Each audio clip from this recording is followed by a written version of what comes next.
Welcome to Steve Savant's Money, the name of the game. Hi everyone, I'm your host, Steve Savant, syndicated financial columnist and money gamer extraordinaire.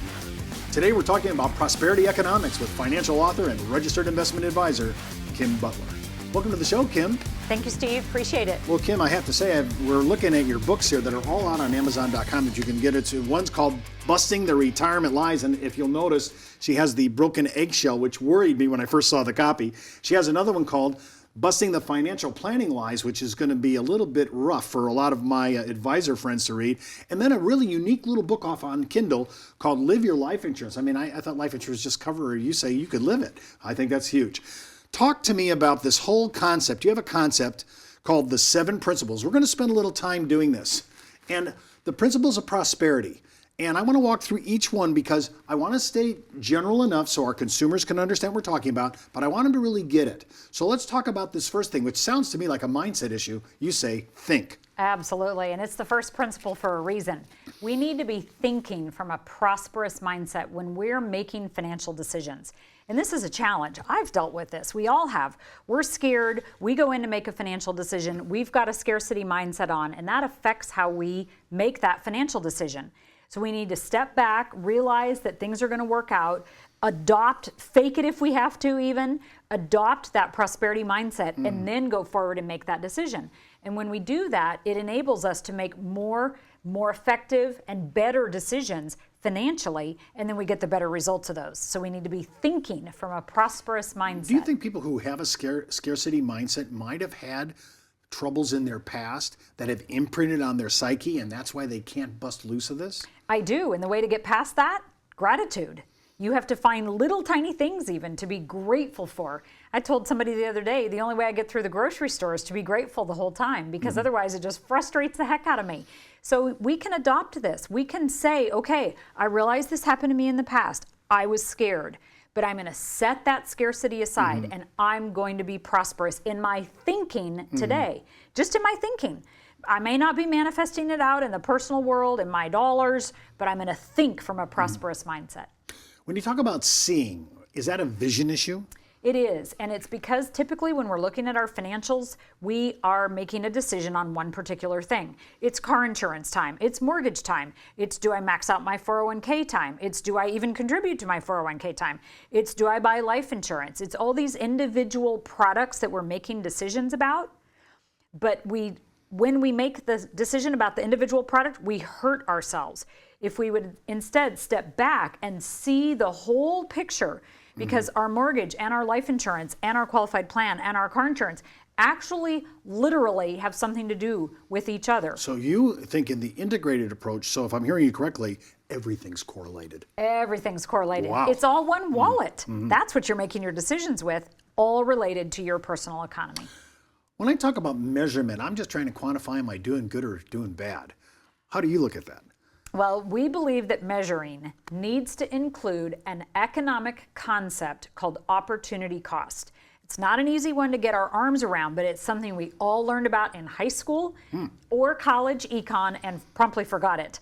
So here's the idea. Opportunity cost says if you're going to put money into A, whatever A is, then you cannot put money into B. And so we as consumers need to measure the opportunity cost of doing A versus B. And every single financial decision that we make has opportunity costs associated with it. So we must be aware of them, we must measure them, and then we must do what we can to reduce them. Not an easy thing, and that's why we recommend people get help. Consumers need advisors to help them, and the opportunity cost is an example of a time where you need a prosperity economics advisor to advise you how to reduce those opportunity costs. Because you're really taking money away from yourself. Yes, if you're not careful, you don't know what you're doing, which happens, then you're going to be hurting your own personal economy. Well, I think all of us are in this illusion on your fourth one here is flow. And when you talk about flow, you're talking about a cash flow. And everybody else, I think we've been talking about, hey, what's my net worth? Am I maxing out my cash? You're talking about, hey, what about cash flow? We've got to pay the bills. Absolutely. Cash flow is too often relegated to after retirement, and that shouldn't be the case. Early in our lives, we needed to be developing cash flow from our work, and ideally cash flow from our other assets. If we're always focused on developing cash flow, then that's what we'll get. Whereas we know people that have high net worths but can't pay the bills. So we want to focus on flow of our cash, both saving money, outgoing cash flow, and receiving money, incoming cash flow. Well, I think we're always worried about that the money that's going out is greater than the money coming in. I mean, isn't that the real critical issue? It is, and that's where prosperity economics can help, because it says just save what you can. Don't worry about what the financial plan says. Just save what you can, and that is the beginning of cash flow. You saving money is starting to put money into an account where then the cash flow can start to move. It's unique that you say that, because the Prudential commercial that's out on television right now says, "What's in your pocket?" And the guy says $47. He goes, "That's what we're starting with." I love it. That's perfect. Perfect. We come back from the break. We're going to talk more about these principles of prosperity and do number 5, 6, and 7. I think you'll enjoy it. It's not how much money you make, it's how much money you keep. And keeping more of your money is even harder these days with high taxes, fund expenses, and fees for financial advice.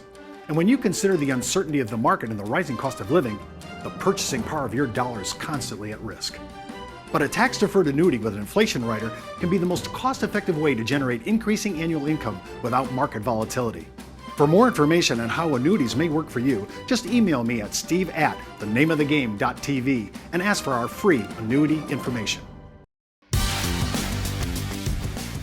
Well, welcome back to our second segment. I'm with popular author and registered investment advisor Kim Butler. We're going through her principles of prosperity. And the fifth one, which sounds like, and hearing you before and hearing you speak before, this sounds like your pathology.